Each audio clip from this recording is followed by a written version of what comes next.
Good evening, cricket lovers. Welcome to DCL Talk Show on DCL Radio. Wonderful weekend. We had absolutely fantastic games. Game of the season also done. Everybody was looking at that game, but it looked totally one-sided. And another exciting thing is we have two great gentlemen here, apart from our regular analyst Imthi. One is he's owner of the Glads. Welcome to the show, Viju. Thank you, guys. Thank you for having me on the show, Jagan. I really appreciate you guys bringing me back on the show. I wanted to give a disclaimer right up front that I'm known for speaking my mind, and I don't have anything against anybody. But a lot of people probably like to listen to me because they don't know what I'm going to say next. And I myself do not know what I'm going to say next, but whatever is on my mind is going to come out crystal clear. I do not mean any offense in any way to any single person or any other team out there. So just wanted to give you the honest thing. It's better for you to listen to the truth from me rather than trying to sugarcoat something. And also, I tried my best not to come on the show in the sense that if I had lost the game, I was absolutely certain to come on the show, and I want to have come out on the show because last week I had guaranteed a win. So if we did not win and my mates had not delivered on that promise, then I felt that the only right thing to do would have been to come on the show and say that I was an old senile fool for making that statement, and I would have readily admitted and stated that the Indus Thunders are the greatest team in the modern day DCL history after Megabytes. But I think we'll have to put that claim on hold for some time because the results went against the Thunders. But nevertheless, they are an absolutely great team, and so I did want to come on the show and make those statements up front. And great to have Tejas on the show. And of course, I'm very happy to have proved Imthi right and make him look as the golden analyst. Okay. Welcome to the show, Tejas. You're the first time on the show. And Tejas is known for me personally, he's known as, one of the great ambassador of the game. And I have my own stories for that one because he's one gentleman, a true gentleman, making Detroit Cricket League, the best league in terms of spirit of the game. Okay, time and again, and I've seen this guy, regardless of the game situation, doing what right to the game, not to his own team. Welcome to the show, Tejas. Thanks a lot. It's really a pleasure to talk in this show. Adjacent to Viju, Imthi, and you. It's a great honor. Thank you, guys. Okay, and today I named him, the Blazing Captain. Welcome to the show, Imthi. Thanks, Jagan, and I would like to welcome all our listeners. And also, I'm excited to have Viju and Tejas join the show today. Hoping to hear some good comments from Viju. Okay, with that, I want to start with the first game of the night. Raptors versus Razors. Okay, who wants to take this game? I think you guys assigned the game to me, so I'll go on this one. So I'm just checking you. Okay, come on. Yeah, so anyway, I think there's not much which you can say about this game other than sing the praises of Raptors. If you ask me, the Risers are, I don't know, with each passing game, they're starting to look like the shrinkers. I mean, they've been shrinking with each passing game. I mean, that's the honest truth. Let's not sugarcoat it. Let's state it for what it is. If you really look at the Risers, they won the toss. And if I'm not mistaken, these are the old Titans, right? Yes. And actually, I'm not sure what happened, but, the old skipper Srinivas is not there playing anymore. And just last week, we did say that skippers make a world of difference. They can elevate their team to new levels, or, you can sink into mediocrity in no time. And I'm not sure Srini is not there, at least on the scorecard. I don't see him. They haven't followed the Risers too closely, so I do not know if he's still playing in DCL or not. But nevertheless, the thing is that Risers, game after game, have been disappointing. In this game, nothing different. They won the toss, elected to bat, and if you put only 46 runs on the board, granted, Raptors have a good bowling attack. But still, even with that bowling attack, I think you should definitely put more than 46. I mean, for a team of Risers, capabilities of the past of Titans, I would have expected more like 80 runs on the board. But you have only Pawan in double figures and everybody else is gone. And for Raptors, I think this was a game all about Raptors, and they heard that Glads and Thunders were playing the game of the week, and they didn't want anybody to forget them. And sure enough, their bowlers all showed up. Raj Parag, my old buddy Ronnie, Vikas and Vihar was the pick of the bowlers. He picked up 3 wickets, extremely economical. Praveen and Aji.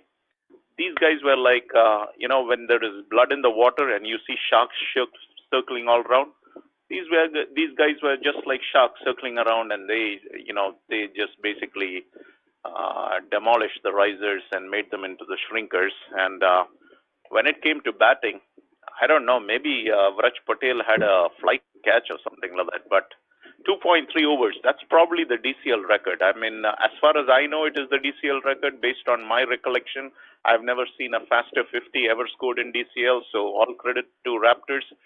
And if somebody had told me that chasing 47, Raptors will score 50 runs in 2.3 overs, I probably would have said, well, maybe Maulik Patel went crazy, because I have seen Maulik Patel score 33 runs in 10 balls. And when I saw that, after that game, I gave him a nickname. I called him the Beast. And when he gets going, it's very difficult to stop him. And so I would have thought that somebody like Maulik Patel would have got along, and maybe Raj and Maulik went along and demolished this thing. But really, if you really look at the scorecard, it's 46 runs not out Raj Patel. Maulik Patel was 0 in 1 ball. I mean, basically, both of them remain not out, and 50 runs for no loss in 2.3 overs. Done and dusted. If I had to borrow my good buddy Anup Bokhare, he has a very famous line which he has made famous in the Glads team. Oftentimes, if we beat somebody real bad, privately he will say, "Thanks for showing up, guys." And it's more like a Raptor saying, "Thanks for showing up, guys." They're not even in the same pool. If Raptors are playing on Mars, then definitely Risers are playing on Pluto. That's the way I saw it. I don't know if anybody else had any other comments to add, but those are my comments on that. Raj Patel, absolutely one-man show. He probably could have defeated this Risers team single-handedly. 328.57 strike rate, 2 boundaries or 2 fours, and 5 maximums. I mean, he was absolutely a destruction machine, lean, mean destruction machine. I mean, he was on a point to prove, and he proved a point. I don't know what else to say on that one, but congrats Raptors and hard luck Risers. Okay, the next game of the night is Gladiators versus Thunders. Actually, I mean, generally in a radio show, what happens is whoever is playing for their own, if it is your own team, they'll end up talking this one. But somehow, when I asked Viju, he said he don't want to talk it. He don't want to talk about this game. So I picked Imthi for this game, and at the same time, this gives outsider view to both the teams. So, Imthi. Yeah, yes, Jagan. When I saw the assignments this morning, I was like shocked. And why is Viju not talking about this game? And also, I kind of thought if I give mic to Viju about this game, he'll end up eating entire hour. I'm sure about that one. Okay, so but Viju himself said he wants to hear it from you. So yeah, sure. Just to be upfront, I would say I don't know if I will make full justice with the emotions behind the game, because we know last week both the captains, I would say, like at least Viju and Indus Thunder's captain Gopu came face to face on the radio and kind of had little challenge up front before the game, and we had a good spice added up to the game. And it was a high billing game, and definitely everybody was curious what the result would be for this game. And I think Gladiators just proved a point, saying that they are no team to be taken lightly. And Indus Thunders, I think, just on the given day they were a little out of luck also, I would say, and then very unfortunate that they had to end their glorious winning run. They were unbeaten for like almost entire 2 full seasons, and that's a very good record to have. But unfortunately, it had to come to an end at some point, and it was this game. So if you go into the details of the game, Indus Thunders won the toss and elected to field. I think this was one decision that was kind of shocking to me when I was following the game on that day, because when you want to put pressure on the opponent, I would definitely say they should have batted first. But again, like, they went according to their strengths, and they thought they would definitely beat Glads if they were chasing, because I think they did beat Glads by chasing in the last time when they met, and maybe that was playing on their mind, and that took them to that decision. So they fielded, and then Gladiators, I think, got that they didn't know that they would bat first, but still they took that advantage, and they, boy oh boy, like, they put up a big score of 121. And look at the scorecard. Who are the performers? Their main star batsmen, Arjun Ajbani and Ronak Patel.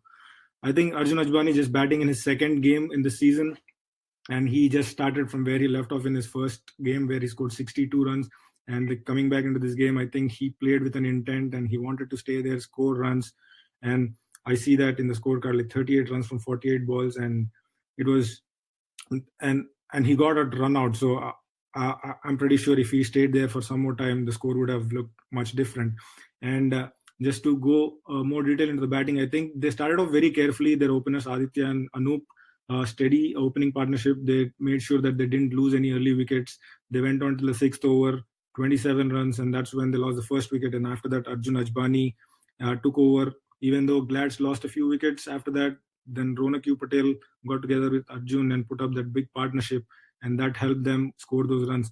Also, Indus Thunders bowling, giving 18 extras against a team like Gladiators, adding up to the total. Always, it looks 18 runs, but again, that is a very big thing in these games where you're giving 18 free runs to the opponents, and that is adding up to the total and the pressure also. If you look at the bowling figures for Indus Thunders, except for Dinesh and Manoj, like, almost every bowler went for runs. And wickets column also, like, everybody sharing wickets. Vijay picking up 3 wickets, but he went for 29 runs in 5 overs. So, like I said, pick of the bowlers, Dinesh and Manoj picking 2 wickets each and less than 3.5 runs per over. So I think Indus Thunders did pull them a little back and restricted them to a lesser score, which would have looked very, very big if they didn't pull that in the last few overs. But all in all, 121 in this kind of a game where both teams are looking to win and prove a point, I think 121 is a very, very big score, and the pressure would obviously be on the chasing side. But then again, Indus Thunders had asked for it. They wanted to chase. They got that score. And going into the chase, they might have had 50-50 chances because of how the first innings went, and also the chasing pressure is always there. But like I said, they started off very badly, losing first wicket in the very first over. Even though the score was 8 runs, they lost the first wicket in the second ball of the innings. So after that, they steadied a bit. Manoj Singh getting out in the 6th over. But after that, I don't see any big scores or any kind of partnerships building after that. Only notable scores or double figures in the scorecard for Indus Thunders were Sai Pratap, 18 runs, and then Rahul Shiv Puje, 12 runs, very down in the order. I think they also kind of experimented with the batting order. It could be the score, it could be some strategy that they wanted to implement. They messed with the batting order, and I think that kind of affected their batting lineup also. So if you look at the bowling figures for Gladiators, I think very, very good restrictive bowling from them. Vaibhav went for runs in the very first over, and rightly so, he never got the ball again after that over. And the rest of the bowlers very decent and economical, I would say, with respect to the scores of the game. I think everybody bowled economically, less than 4 runs per over, sharing the wickets between them, putting the pressure on the opponent, not letting them to free their arms. And I think eventually that put more pressure on the chasing team, and they kind of bundle out for 72.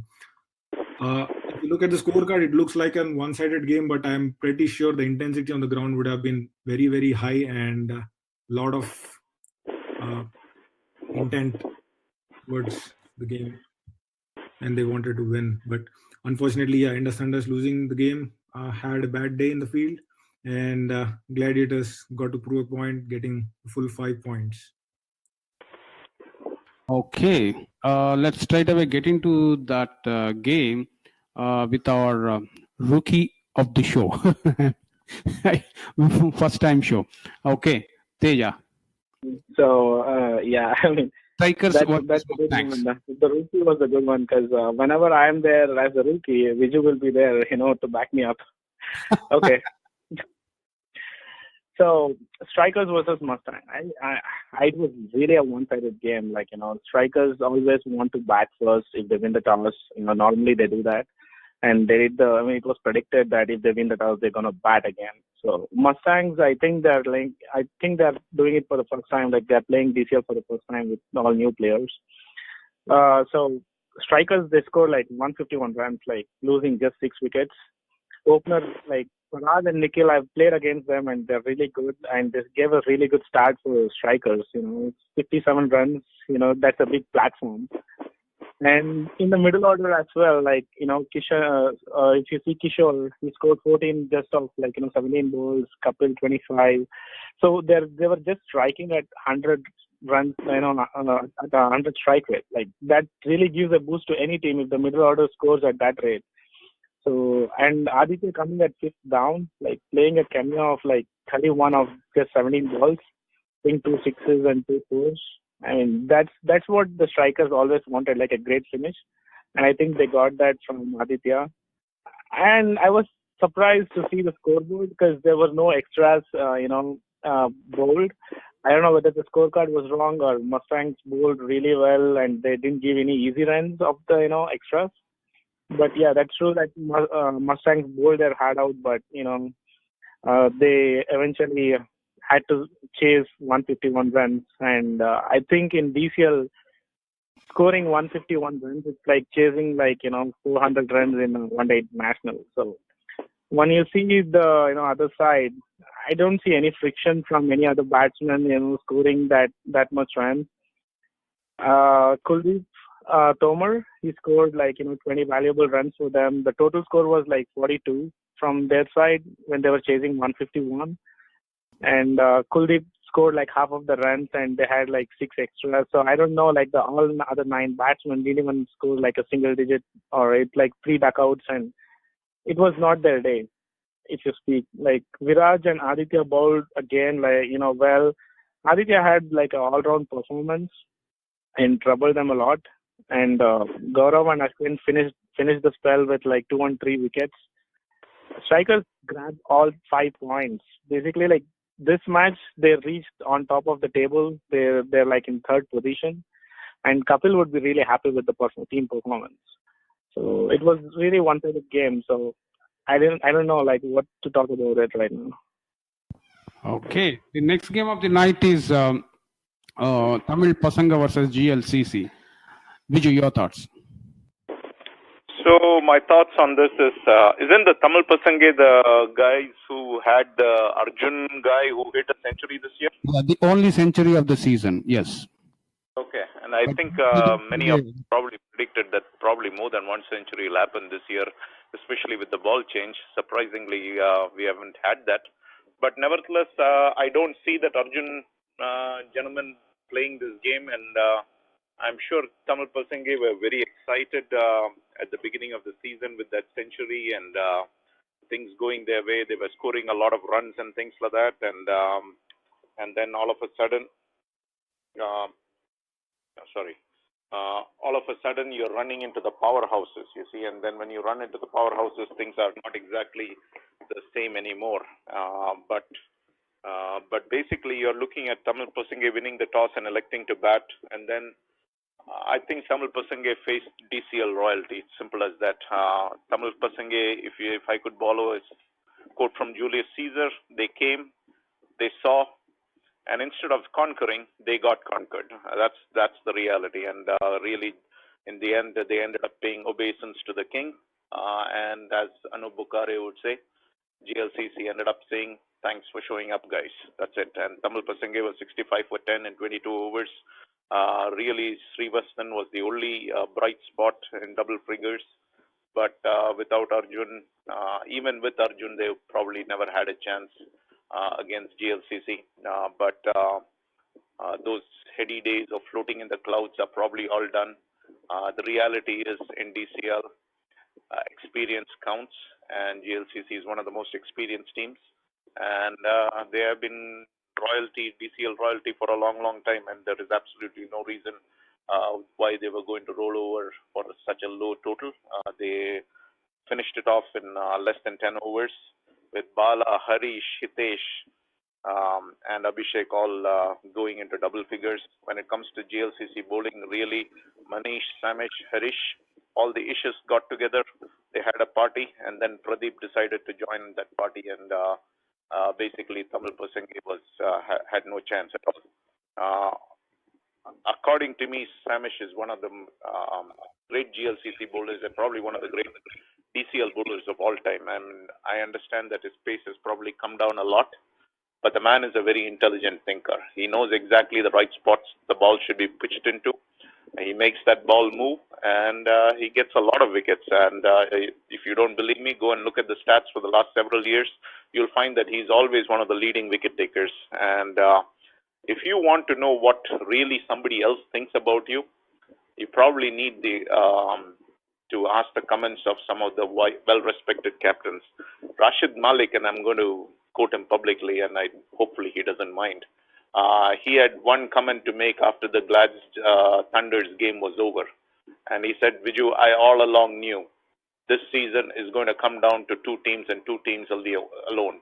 In my book," that's as I'm quoting Rashid, GLCC, the two G teams, GLCC and Glads, are one step above everybody else.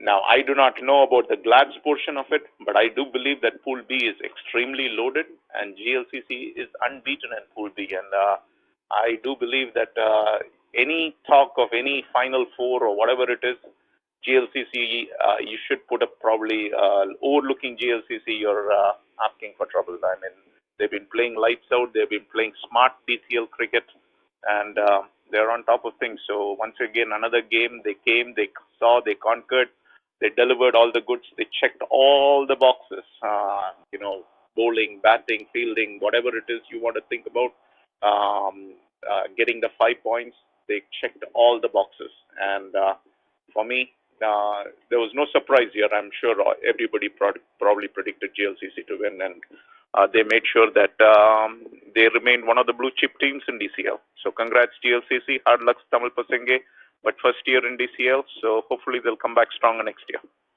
Okay, the next game of the night is Avengers versus Rockers. Imthi.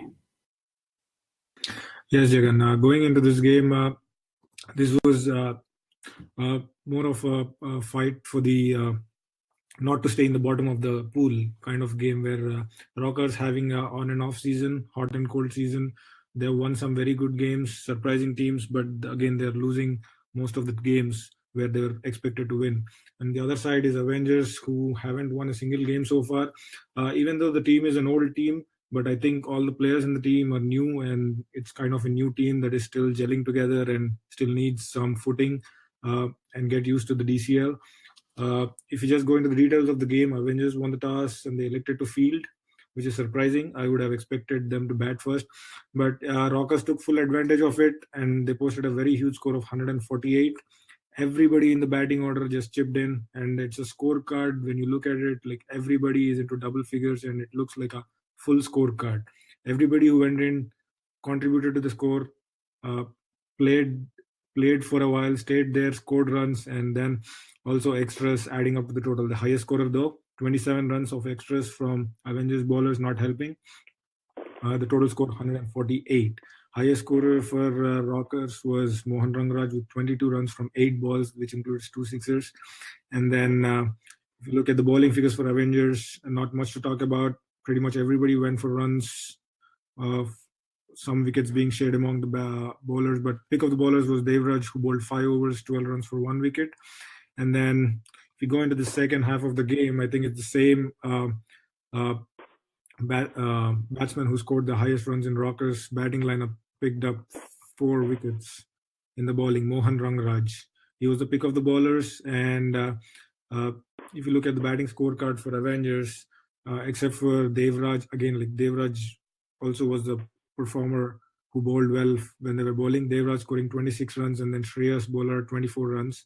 So to sum it up, the game was more about 2 all-rounders, Devraj from Avengers and Mohan Rangraj from Rockers, who outshone the others from their teams, and Avengers couldn't chase that big score. 148, always a tough score. They ended up at 97 for 9. Not sure why the last wicket was not, why the last batsman was not playing. But in the end, they got all out for 97 runs and lost by 50 odd runs. So Avengers, I think they will get better. They are a good team. They have good players, but I think they'll need some time to get used to the league and the format and all the its and bits of the game. So hard luck, Avengers, and congratulations, Rockers. Okay, the next game of the night is Panthers versus Falcons. Teja.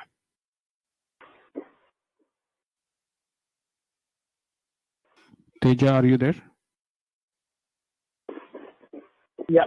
So from previous show, I remember that Venkat mentioning that they lost to Panthers last year, and they are hoping to put up a better performance this year.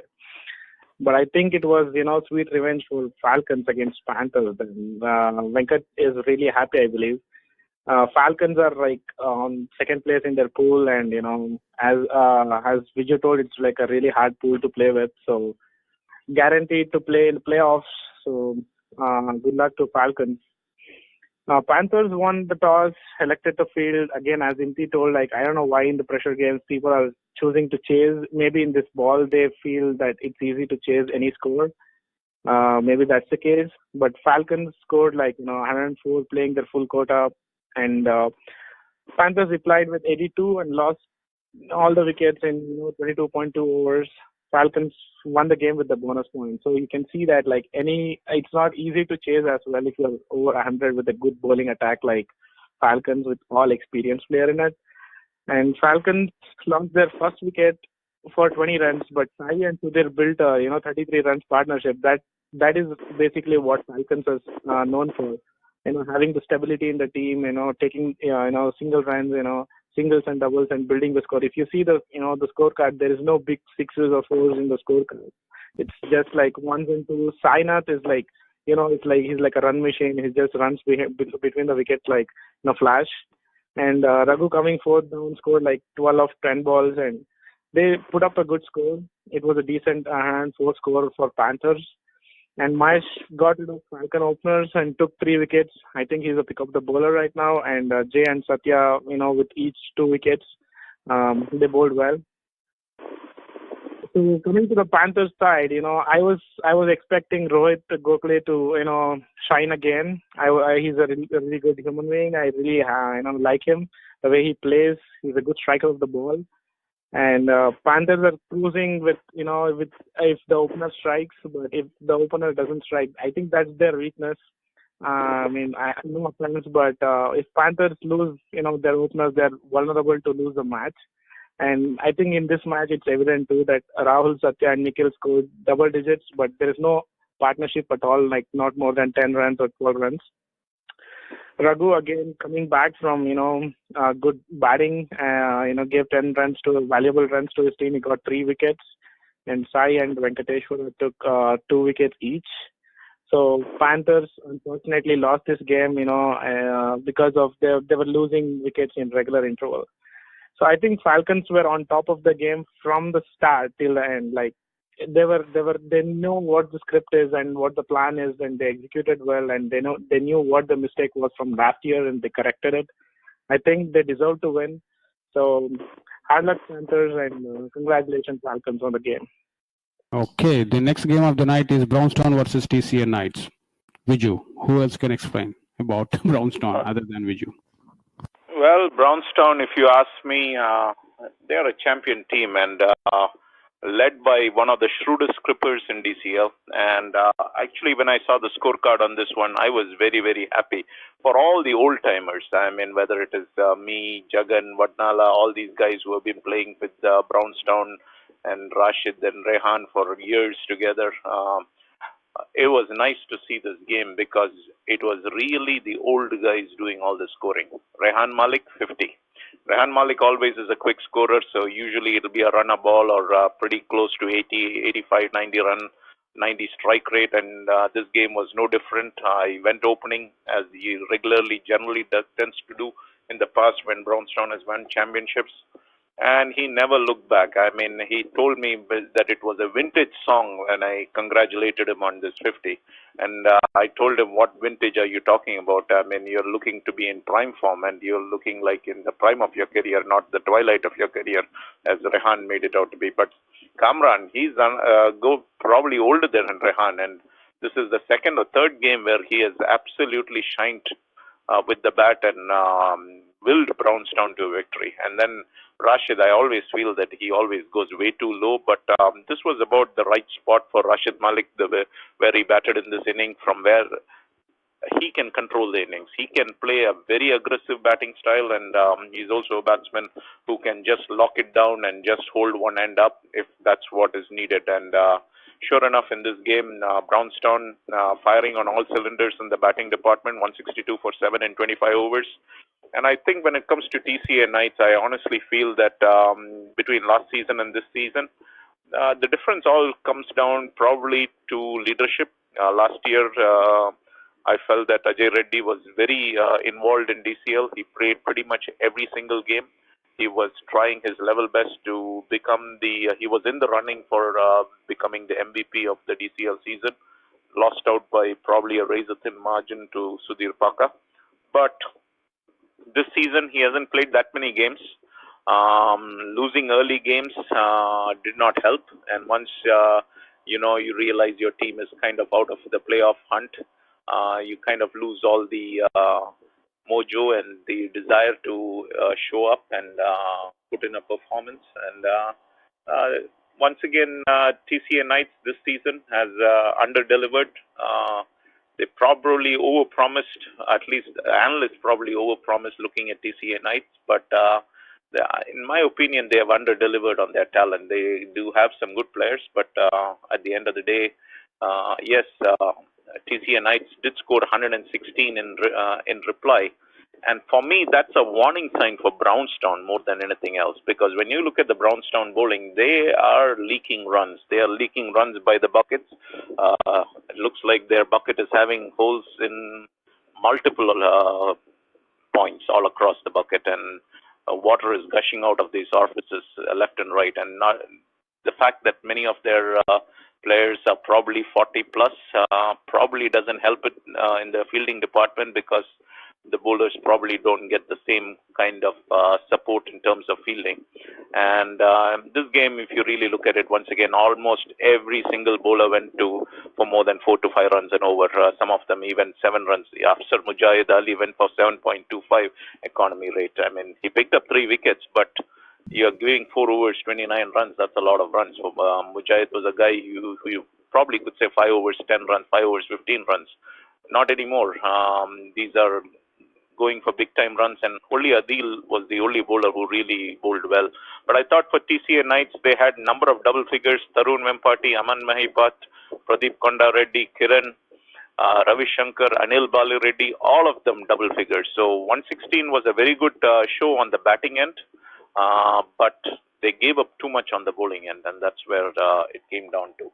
And I think at this point, I should say that Brownstown, if you ask me, 5 teams from each pool is going to make it into your playoffs. So that's your 15th team. And the 16th team is where the question is who's going to be the 16th team. And most people opine that the 16th team is going to come out of Pool B. However, I do not believe so. My analysis says that Brownstown, if they can win with bonus, and last week itself I kind of was chatting with Rashid and I told him, you win the next 3 games with bonus, 15 points. Brownstown gets to 37 points, and at 37 points, I do believe that Brownstown will lock the number 16 spot. I don't see anybody else knocking them out of it. I do believe that it is in their control. So coming this week and the week after, if they can get 10 points in the remaining 2 games, it would be very difficult to knock off Brownstown from that number 16 spot. I do fancy Brownstown taking that number 16 spot. And when the game is on the line and it is very tight and it's a 1-point game, 1-run game, 2-run game, I will never bet against Rashid Malik and Rehan Malik, some of the shrewdest minds in DCL cricket. So congrats Brownstown. Hope that they have a good shot at the DCL playoffs, and hard luck TCA Knights, come back stronger next season. Okay, I think another guy who is predicting Brownstown taking that 16th spot is Vijay Rudramaraju from Indus Thunders. Okay, I was talking to him yesterday, and he has a chart. He sent it to me, and he thinks this 16th spot is going to be Brownstown. Okay, the next game of the night is Indus Bowls versus Warriors, Imthi. Yes, Jagan. Last week we were talking about this game as a very important game for both the teams involved here, because it was kind of getting to a point where the winner of this game would, and the other team would struggle to make it. And rightly so, after this game, Warriors winning this game, and they have almost sealed their position in the playoffs, I would say. If you go into the details of the game, Warriors won the toss and elected to field, which is again surprising because a must-win game. DCL has been historically bat first game. So again, winning the toss, electing to field, which has become more and more common in this season. At least for the last few weeks that I've been talking about games, I have seen a lot of teams doing that, winning the toss and electing to field.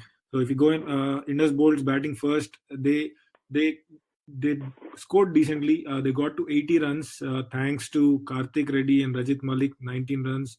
And then their opener Yashwant Guram, who has been performing consistently for them this season, 16 runs of 16 balls. He gave a good start. But I think other batsmen couldn't really capitalize on that. And Azim, who has been the star performer for the last 2-3 games, unfortunately got out for a duck in this game. And I think no other batsman other than these 3 stepped up, adding to that score, and extras also helping them to gather those 80 runs.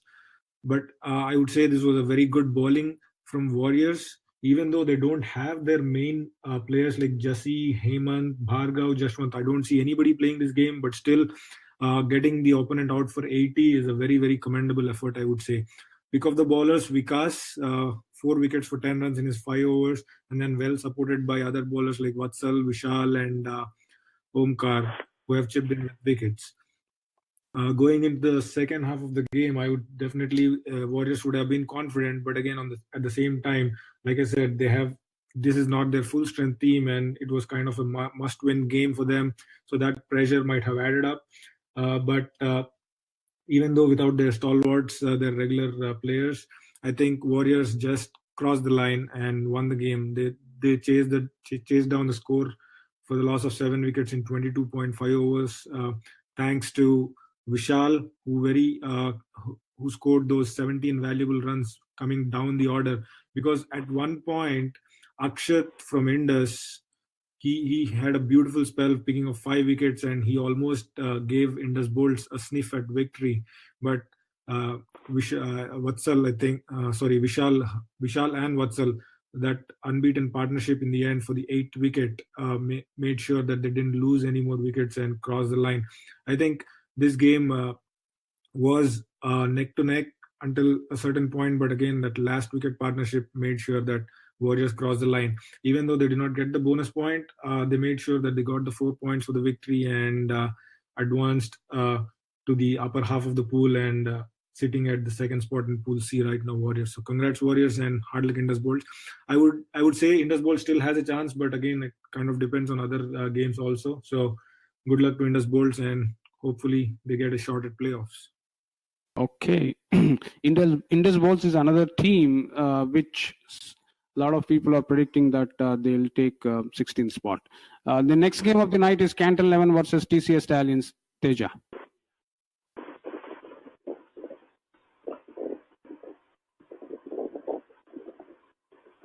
Teja, are you there? I think I was on mute. I was just talking and Okay. okay. It's first timer, So the Canton 11, I expected, a lot from them because when they played against GLCC, in 2 matches, prior to this, they were really close to win the match. When you are against a team which is top on the table and you are, getting close to them and making sure the sweat out, then I expect a lot from the team like Canton 11 when they're playing against a good team. But as you speak, if you see that they elected to bat and everything, the toss went their way and they were in a good mood to score more. But I think they're trying to hit only singles or, taking boundaries. They didn't consider taking singles or doubles. They ended up scoring just 64 of 23 overs. And TCS Stallion just chased it in 64 overs and 7 wickets in hand, and also rewarded with the bonus point. So if you go deep into the match summary, like Canton 11 didn't even get a start. They lost 6 wickets just for 22 runs. And Nudge and Shakil built a small partnership, giving them a decent total of 60-64, which is not enough with this ball. It's going to travel like anything. So wickets spread out among the bowlers. It was all the bowlers took like 2 wickets each. So for me, Jawad and Harsha took 2 wickets each. But Shan was pick of the bowlers again. If you see the second half, Canton started with bang, like getting a big wicket on the other side. Like Shan got out for duck, and Ricky with the wicket. And they were hoping for good fight back, but again Sundar and Meghsai built a long partnership, took the Stallions home safely. I think Sundar played a gem of an innings there. Like if you see, when you lose your strike batsman in first over, and you see that there is there is no other go. You have to defend and make sure that no other wicket falls. And in DCL normally if one wicket falls, the other wicket follows. But Sundar stood like a wall there for Stallions and scored like 35 out of 44 balls. And Meghsai also played a good innings of 17 runs from 37 balls. So Haider did a really good job. He started the bowling attack and he made sure that they had all the pressure on the Stallions when they start their innings, and he got the 2 wickets. But I think they didn't capitalize on it, and no other bowler supported him actually.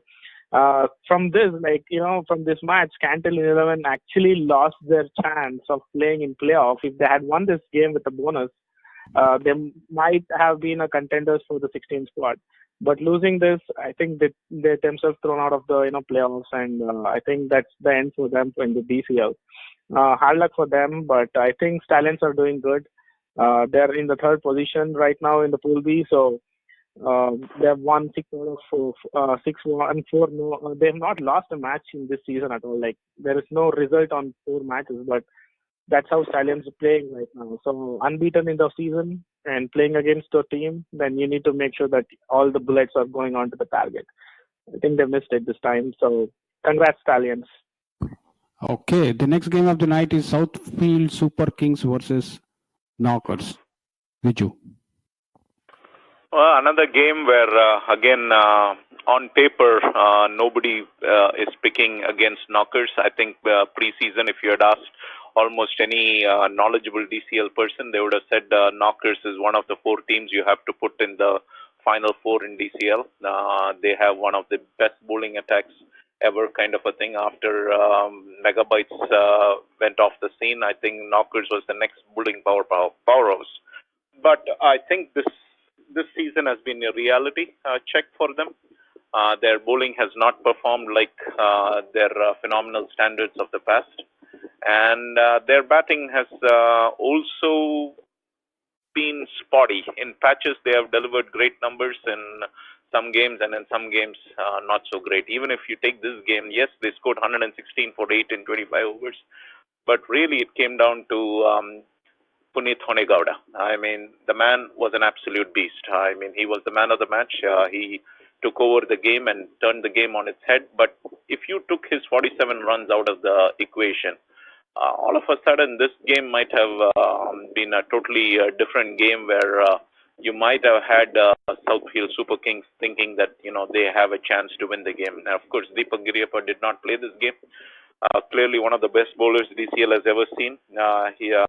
Not having him certainly hurts, but the rest of the Noka bowlers kind of picked up. Puneet himself picked up 3 wickets. Arun picked up 2 wickets, and Suyog picked up 2 wickets, and Prabhu also picked up 2 wickets. And Bangera usually picks up a lot more than 1 wicket, but in this game he picked up 1 wicket, and that's about all they needed. But really speaking, SSK batting collapsed. It was like the collapse of the Berlin Wall. Clearly, nobody was there to put up any kind of resistance. It's more like if you've seen the Star Trek series, when there is an enemy for the Star Trek called Borg, and the favorite line is "resistance is futile." And I do believe that with the exception of Prabhu, who put up the lone resistance of scoring 19 runs, the rest of the resistance to Knockers was absolutely futile, as Knockers dominated from start to finish. I think this was a good win for Knockers, but if I am Sanoj, and I think the difference between last year's Knockers and this year's Knockers, I think there's a world of difference. The last year's Knockers, Sanoj had the pulse of the team. He's a great, shrewd planner. No wonder he is the boss at Cognizant. But honestly speaking, that man does a lot of homework, and he usually thinks a lot of X factors, and he seems to know which lever to push. Arun is kind of learning on the job, but a fantastic player, but trying to motivate the team, or trying to think of things which you probably hadn't thought of, is probably something which is yet to pick up. But maybe a few trips to the boss's office, corner office, might help out. But all in all, I thought this was a good game, but I think Knockers batting and bowling needs a little more improvement if they have to be considered at the same level at which they were considered preseason. And me stating that is just stating the truth, but that's how I see it. But I think also for SSK, I think it would be a great mistake for me if I did not say that Philip Thomas, one of the gentlemen and one of the absolutely fabulous guys in TCL. He's a fantastic bloke, a great quality person. I was so happy to see him that, he had the best bowling figures for SSK. He picked up 4 crucial wickets and in 5 overs conceded just 16 runs. He's a guy who usually doesn't get his props. But this game against Knockers, he showed up, he delivered the product, and boy, was it a great omelette that he delivered. Okay, the next game of the night is Rising Stars versus FCC. Teja.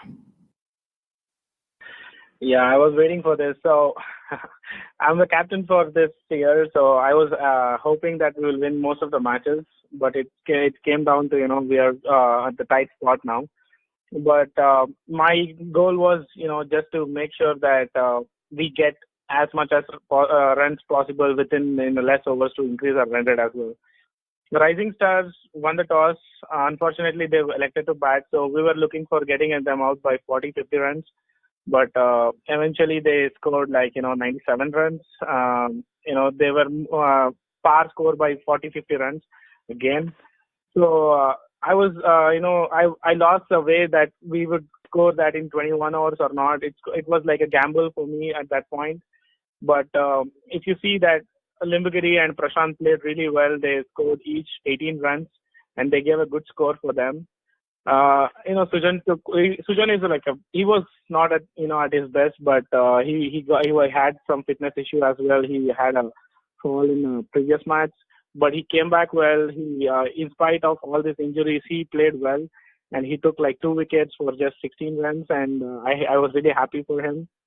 When you see when I had a script our team just go there, score 40 runs, I was expecting our team to score in 8 overs, but because the score was too high, I was making sure that everyone plays their natural game. Normally, when we have 97 runs on the board, we tend to take it till 21 overs and score, run per over 6 runs or 7 runs per over.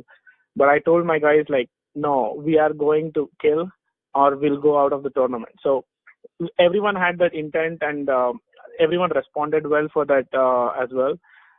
When you see that, Vamshi, if he hits, it's going to go out of the ground for sure. So it's a bonus for us. He clicked on that day, 17 in, he scored 32 in 12 balls, and he scored 5 sixes in just in the span of time. We were cruising, and he scored 17 runs in an over. So that was a big over for us. And Sujan is always an underrated batsman in our team, so I wanted to make sure that we get that run rate higher. So I wanted him to promote. I wanted him to bat up the order. So he responded well as well. He scored 13 runs of just 13 balls. And Karthik, again, he is pick up the batsman for me. Even if he plays really slow, he rotates the strike really well. Make sure that the right batsman get to strike most of the balls. Me and Amit, we lost the track, early wickets for the Rising Stars. We were trying to score runs, and we just got, gave them the, easy wickets, 2 wickets there. But, we have a, new player in our team, and he's really good. Raghu is one of the best all-rounders I have seen in FCC right now. So he plays well in, he's a left-hander, and he scored really well. He scored 30 of 35 balls, and we finished the game within 16 overs, I believe. So that was what I expected from our team. So team responded well, and not to give away Rising Stars, they put up a really good fight because they scored 97 in the first innings, and they were thinking that to get us out by 89, 80, 85 runs. But I think Brijesh bowled really well. He took 3 wickets in 5 overs, just giving 16 runs. And I think the whole match was tended towards the hitters, like Hamid or KK. I was expecting one of them to click, and luckily KK clicked on that day, and he's been batting well, and he's consistent as well. So thanks to KK that we won the match, and we grabbed all 5 points. I don't know what other things, but right now I think we will be in that spot, and the 16th spot, keeping the hopes high, if the other team loses. We are depending on other teams, but we have played 11 matches, won 6, lost 5. They were pretty much close games, but this year I think FCC is evolved into a new youngest team in the DCL, and I think we will make sure that if we win the next game and if we get the 16th spot, we'll make sure that the top, the one in the tabletop will pay the price for that. So that's a summary from our match, and hope Rising Stars come back well next year. I love your confidence, man. Okay, with that, let's quickly get into our next game: Knight Riders versus Lions. Imthi. Yeah, I'll quickly try to summarize this game.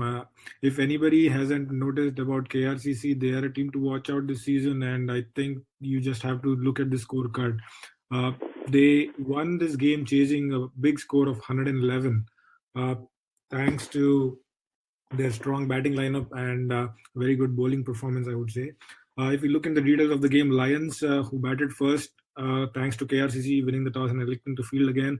Lions, we always know that they have a very good batting lineup, and they do score consistently in the higher side of the scores, like at least 80, 90 runs every game they have been scoring. They have very good lineup, And again, like if you look at the scorecard, there is some mistake here, but both their openers had a steady start, scoring 18 and 24 runs respectively. They got the first wicket partnership, and they made sure that they had a strong foundation. But after that, they kind of lost their way in the middle. But then again, thanks to 23 extras from the opponents, Night Riders, they ended up scoring 111 in the allotted 25 overs. If you look at the bowling figures, bowlers sharing wickets among themselves, Prajwal and Yogesh Mittal, the pick of the bowlers, three wickets each.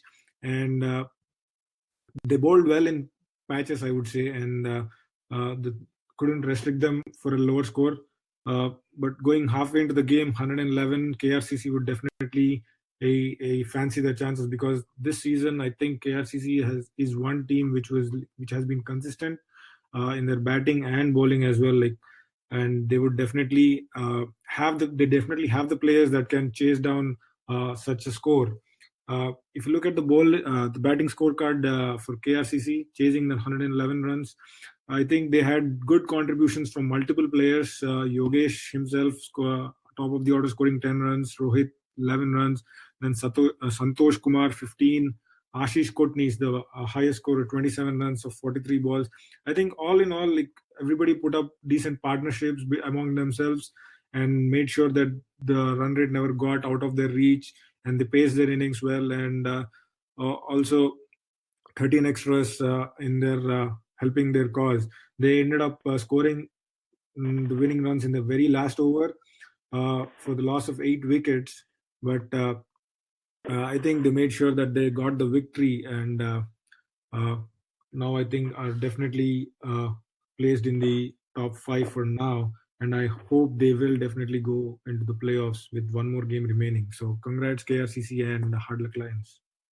Okay, the next game of the night is I'm sure it's favorite game for Viju. Tri-Hawks versus Dynamites. I don't know what favorite game, but I do feel for Vijay Shanmugam. I really like the guy. I mean, the guy is very passionate. Every year he shows up, and every year he dreams about winning the DCL Cup, and every year he talks about reaching the semi-finals or the finals. His goals are very lofty. And every year I also notice one thing. Dynamites always have the inside track to make the playoffs. And then I'm not sure what happens in the last 2 games or 3 games of the season. All I know is, poof, Dynamites just disappear. And they end out of the playoffs by 1 point, 2 points. Sometimes they are tied on points, and on run rate they might miss out the playoffs. And every year Dynamites then go into a depressing stage, and then Vijay comes back and he energizes the troops, and they come back next season. They are super strong. And this season is no different. I mean, this is a game which everybody and their mother and their brother and their father expected Dynamites to win. And come game day, Troy Hawks win the toss. They elect to bat. They put 110 runs, 102 runs on the board. And actually, Dynamites was coasting. I mean, they were blowing up one batsman after the other, and until they hit a big wall in the form of Swatvik Venreddy. This guy scored 33 runs in 41 balls, and that was the last story for Dynamites in the chase. The Dynamites lost their way all the way. I mean, they were not even in the picture. Unfortunately, Arun Selvaraj and Satish Shankara were the only people who scored double figures.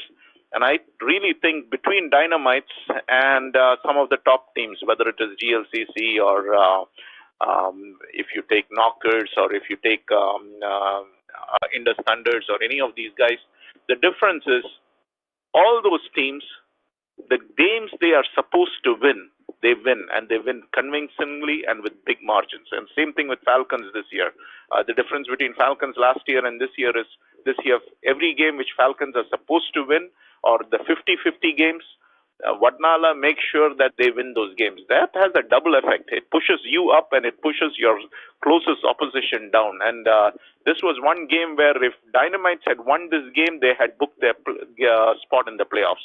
Instead, now they have to wait for the last game, and the last game, again, on paper, it's an easy game against Risers. But should the Risers really do a rising, I can see a sinking of the Dynamites. So really, Dynamites have to have one more shot at it. If they can win with bonus, they control their destiny. They'll take over that playoff spot. All things are good, and they are in the playoffs. And then Vijay's hopes of trying to reach the semifinals and finals is still a dream which can still turn into a reality. Otherwise, the dream turns into a nightmare. But I do believe that in this game, Dynamites really underperformed big time, and there is no nice way to put it. I really expected them to win this game easily, and ultimately only Arun Selvaraj and Satish Shankara showed up on the batting end, and the Dynamites bowling, really there was not a whole lot to say other than Pradeep had a decently good bowling attack, but they needed to get this Satvik Reddy guy out. But Troy Hawks, hey, they are flying in the air like a hawk is supposed to fly. I think last couple of weeks, Troy Hawks has been flying. I mean, I'm not sure where they were missing the first few weeks of the season, but at least the last couple of games, Troy Hawks have showed up and delivered, and really making a name for themselves, at least in the form of being spoilers. In this particular case, being a spoiler for Dynamites. But I do hope that for Vijay Shanmugam's sake, that the entire Dynamite will rally around him and listen to his clarion call and show up and win the next game with bonus and keep their destiny in their own control. Don't hand over that control to somebody else. Don't hope that somebody else will do the permutations and combinations for you. You get it done. It's as simple as that. Otherwise, good luck to Dynamites and good luck to Troy Hawks. Congrats on that fantastic win. Okay, the next game of the night is MI Rangers versus Detroit Bulls. Teja. Yeah, I was actually I felt sad for Jitendra for this match. They according to the plan, they wanted to bat first. They elected to bat first. They won the toss, and they were going with the plan. But scoring 99 in the game for 9 wickets for consuming all 25 overs, I was a bit disappointed because they lost their way. They 3 wickets down for 23 runs in 8 overs. It's not the platform they wanted. But they came back strong, building a big partnership between Abhilash and Anil. But there is, again, I told you, right, the DCL is like if you 1 wicket falls, the other wicket follows. The same thing happened with them as well. They lost both the batsmen back to back, and MI Rangers were put again under pressure, and they lost 6 wickets for just 21 runs. Ended up a score they didn't want to have 99 runs. The credit has to go to the Detroit Bulls. I think they were the cruisers last year, I believe, right? Think so. Tanuj was really good, and he bowled outstandingly well, picking up 4 wickets in 5 overs, leaking just 17 runs. I think he's pick of the bowler for me for this match. And Jagadishwara, he's actually a really good bowler. He just gave away only 11 runs out of 5 overs. Psychologically, if you see 100 is also a big score with this ball to chase. It was just a seesaw game. Momentum was shifting back and forth. Detroit Bulls got the start they were looking for when they're chasing 100. So, but MI Rangers managed to get, the 2 wickets back to back again and, putting pressure on the Detroit Bulls. They were put under the gun. If they lose more wickets, I think they would have lost their way. But Gaurav and Tarun steadily took the, team closely to the, target.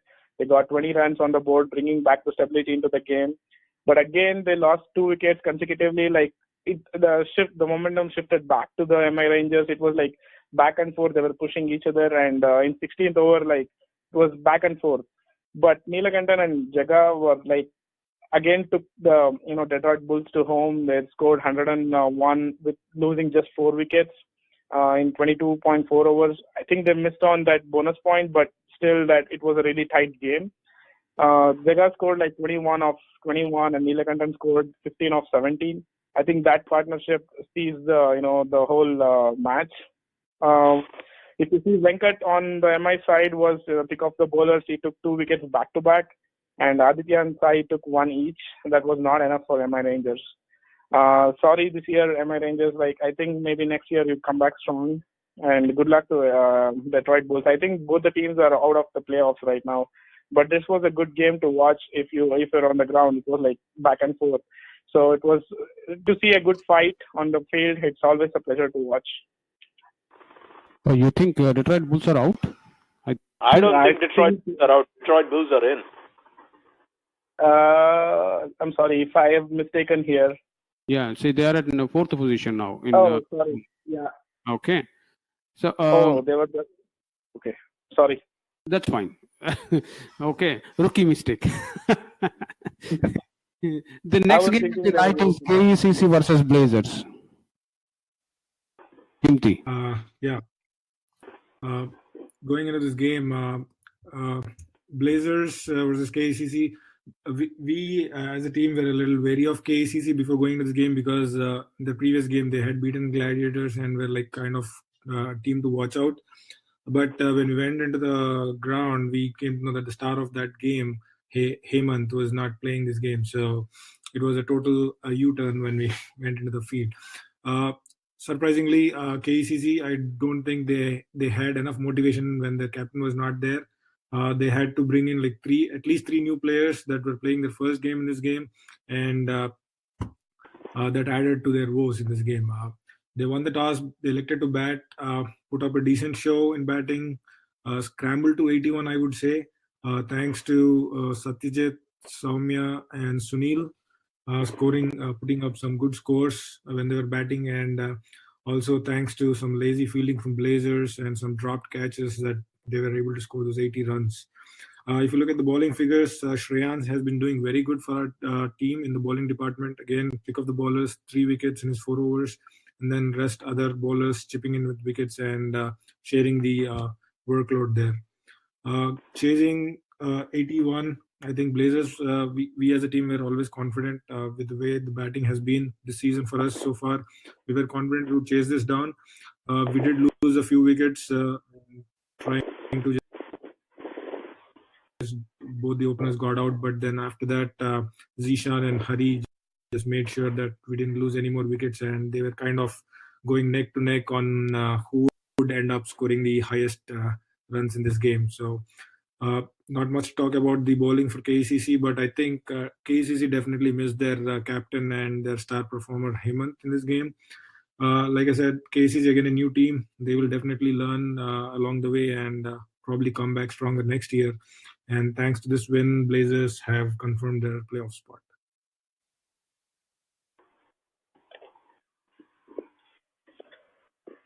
Imthi. Yes, sir. Quick question. Zishan Gori, is this the left-hander? No, he is a right-hand batsman, and he used to play for a team called Chargers. I'm not sure if you remember, but yeah. Okay. Okay, with that, we have completed all the games. Before we get into predictions, Actually, I had a comment here. I was looking at the scoreboard,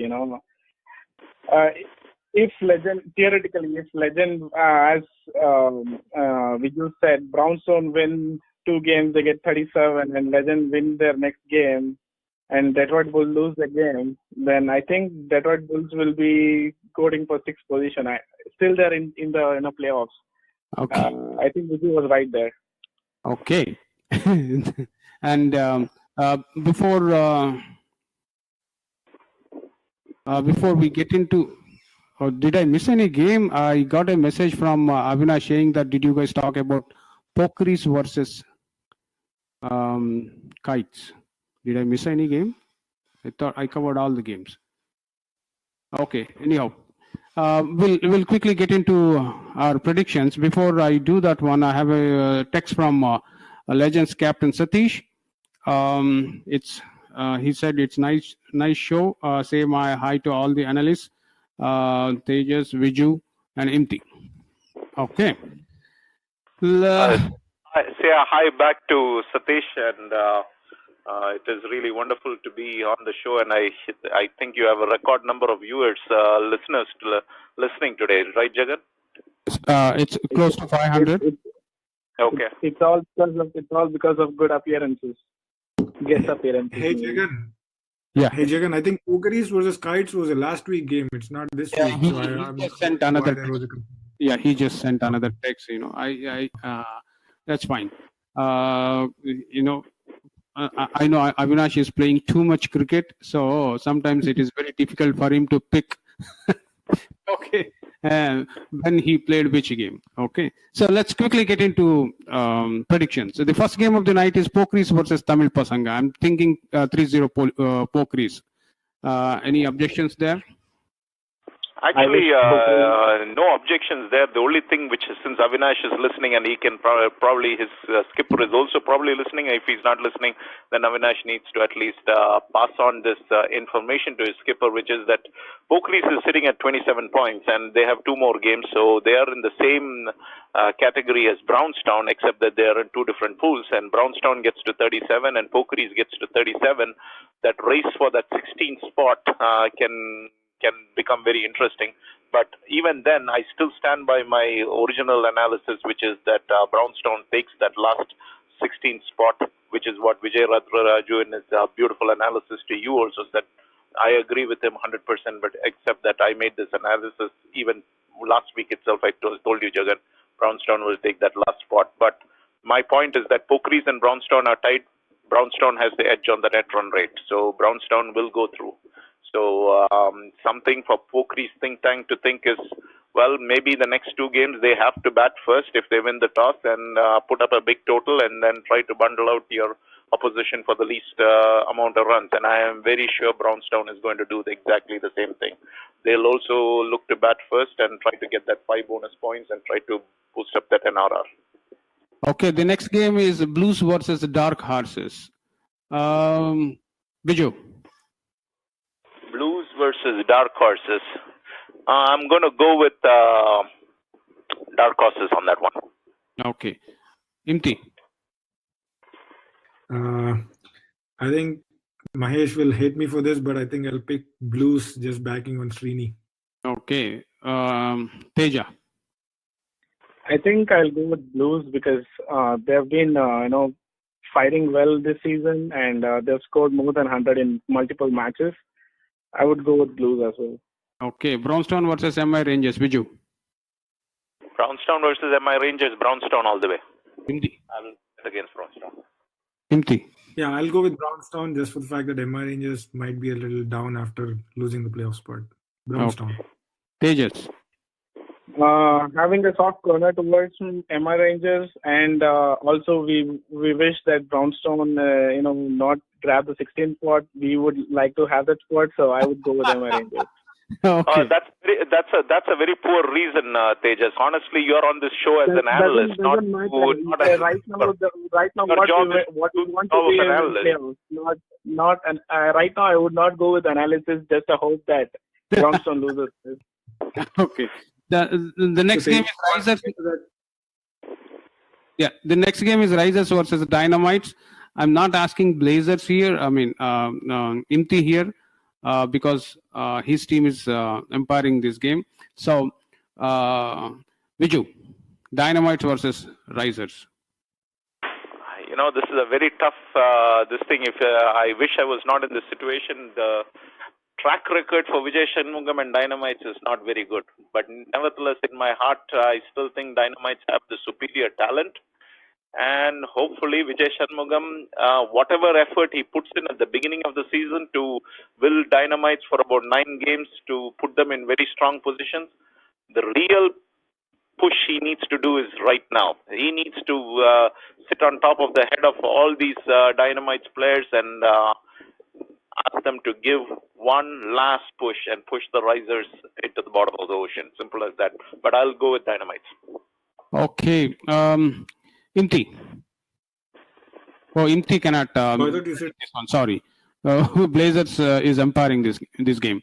Tejas. Tejas, are you picking anybody? Yeah, I'm sorry, I was on mute again. So I would go with Dynamites again because they deserve that position and they've played well the whole season. We might lose this one, but still, Dynamites are my favorites for this one. Okay. The next game is GLCC versus SSK. Tejas cannot predict here because FCC is umpiring this game. Viju. I think the best team in Pool B, GLCC, wins this hands down, pants down. Imthi. Same for me, GLCC. Okay. TCS Talents versus Panthers. I'm guessing 2-0 TCS Talents here. Any objections? Not on my side. We are the umpires as well. So. Okay. No, TCS Talents. Yep. Okay. The next game is Troy Hawks versus Rising Stars. This is going to be a very interesting game. Unfortunately, Gladiators are umpiring this one, so I cannot ask Viju. Imthi. Even we are I think compared to as well as the Blazers here. So. Blazers are umpiring. So who can predict this one is Tejas. I would go with Troy Hawks because they have good new talents coming to the team this year and they're performing really well. I mean, it's too late in the season, but they're really good at what they're doing right now. I'll go with Troy Hawks. Okay, Indus Bulls versus Strikers. This is going to be a great game. Imthi, again, you cannot give your prediction here. Viju. Indus Bulls versus Strikers. I'm going to go with Strikers. Okay, Tejas. I'll go with Strikers as well. Okay, the next game is FCC Agni versus MCC Miles. Again, Gladiators, Blazers are umpiring this one. I'm asking only Tejas here. I would go with MCC Miles with the batting lineup they have. Sorry, Ramesh, but yeah, MCC Miles have a better edge over FCC Agni this match. Okay, Safaris versus Warriors. Again, Viju can't. Viju. I'm skipping Viju here. Imthi. Warriors. Warriors and Tejas. Yeah, seeing Safaris not won a single match, I would like to see Safaris win one match in the season at least. So we'll go with underdogs here. So Safaris maybe. Very good. Indus Thunders versus Avengers. Indus Thunders 3-0. I'm not even asking anybody here, and it's easy prediction. The next game. I think Thunders and Avengers are not even in the same galaxy. Yeah. Okay. The next game is FCC versus Kites. It is going to be a very interesting game. I'm not asking FCC here. So, Viju. I'll go with Kites on this one based on the past games. Okay. Imthi. I think I'll go with Kites too. Okay. And anyhow, FCC won't be able to field a good team for this game because they have a clash with MRI Ball League. I think they are into playoffs there. FCC is into playoffs there. The next game is Lions versus Canton 11. Tough one. Viju. I think Canton 11 on this one. I think they still have this faint playoff hopes, but I think their playoff hopes are pretty much dashed at this point. Just based on that, the Lions are just playing for pride. Canton 11 probably playing for a little bit something, but so for that reason, Canton 11. Imthi. I think I'll go with Canton 11 on this. Tejas. With Canton 11. They have a good batting lineup. Yeah, with the bowlers. Yeah, I mean, it's an easy game for them. Okay, the next one is also a very good game. Rockers versus KECC. Viju. I'll go with KECC. Imthi. I will go with Rockers. Wow. Tejas. Decider. Should be KECC. Okay. Legends versus TCA Knights. Last game of the night. Viju. I'll go with Legends on this one. They have done absolutely fabulous job this season. So I should have called 3-0, but anyways, Viju, you are picking Legends, clearly Legends. Okay, then Imthi. Yep, Legends for me too. Okay, Tejas. I think I will go with TCA Knights with this because they are trying. I mean, all the games are close. I mean, except past 3 games, but I think they can put up a good show. I mean, they're playing for the pride. They have nothing to lose. So. Okay, with that, we have completed all the games for this week. And I will close this show with the last words from all the analysts. I'll start with our young guy, rookie, Tejas. Yeah, it was too much pressure on me, Jagan. I think I hope I did well for the first time, and it was fun. You've done wonderful job. No doubt. Having side seats with Viju and Imthi, the great players and great analysts all these years. And I really admired inviting me here and giving my thoughts as well. It was a great experience. Thanks a lot, Jagan. Okay. And thanks a lot, viewers. I think this is like a blockbuster movie feeling now. I think it's a houseful today, so I'm really happy for the viewers as well. Okay, Viju. I just wanted to say, Jagan, thank you for inviting me on the show despite me not wanting to come. I did not want to come because I had predicted Glads will beat Indus Thunder, so out of respect for Indus Thunders, I did not feel that I should say anything about that game. But having said that, I think all of DCL needs to stop and think for a moment.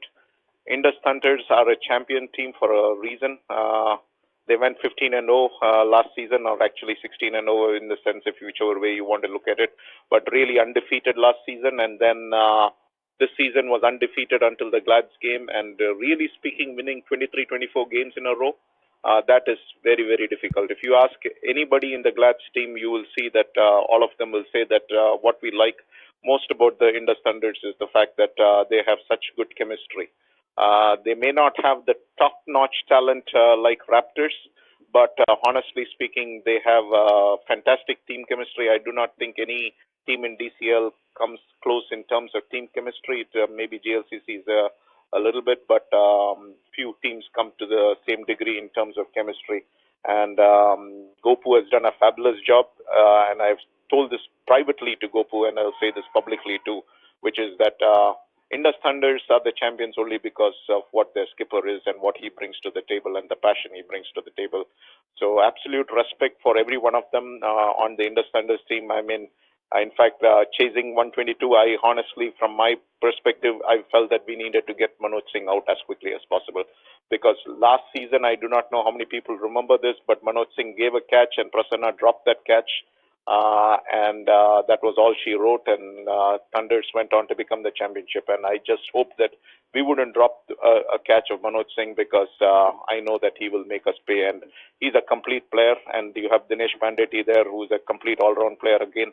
A lot of fabulous talent there, but then you have such character guys like Madhusudan Haveri and Chetan Dushyant and Shrikant Yerua. I mean, he's a great player in his own right. So many of these guys are fabulous players, fantastic individuals. I really like Chetan off the field, really, even though I've interacted very little with him. Great class characters. So for me to go out and predict that Glads will beat Indus Thunders, that was just me being me. No disrespect meant, but rather I felt that we had to make a statement there. Nothing more, nothing less kind of a thing. But I know that that is a team which we had circled August 11th as a date on which we had to bring our A game. I remember telling Satya, and you should have seen Satya's face after the game was over.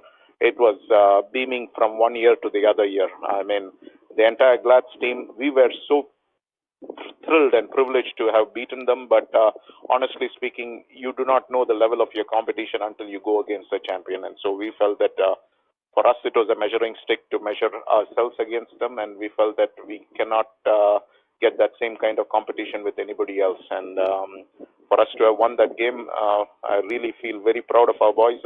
We took it very conservative right at the beginning. Both Aditya, you have never seen Aditya score at such a low scoring rate.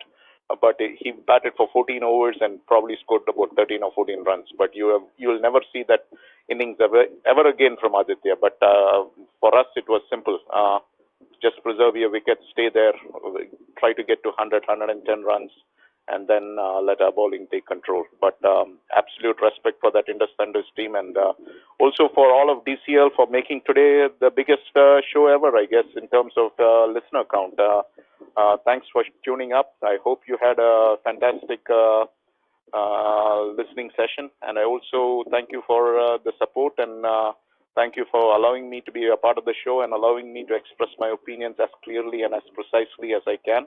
And honestly, did not mean any disrespect to anybody. And to my friend Avinash Raghu and the Pokri's team, I do hope that you will convey to Ravi Narala that the importance of trying to get the next 10 points and trying to maximize the net run rate. Good luck, guys. And Avinash himself is a fabulous player, and hopefully the Pokris will continue to use him properly. But I wish everybody luck all around. But I'll be very keen to watch who is going to take that number 16 spot. By my pick, Brownstown takes that number 16 spot. Thank you, and have a good night. Imthi. Yeah, I would like to thank all our listeners. I know we did go over the time. So thanks to all the listeners for being patient and finishing the entire show. I'd like to thank Viju, thank Tejas, and like Tejas said, this was a blockbuster DCL show this week. Hopefully we'll have some blockbuster games and also get to know the final pieces of the playoff spots and how the playoff rankings will look. Most probably this week's games will most probably decide the top 14, 15 teams. So good luck to all the teams and all the best. Thanks again. Good night. With that, we will conclude tonight's show. Thank you, Viju. Thank you, Tejas. Thank you, Imthi. Listening DCL Radio. This is DCL Talk Show. Good night.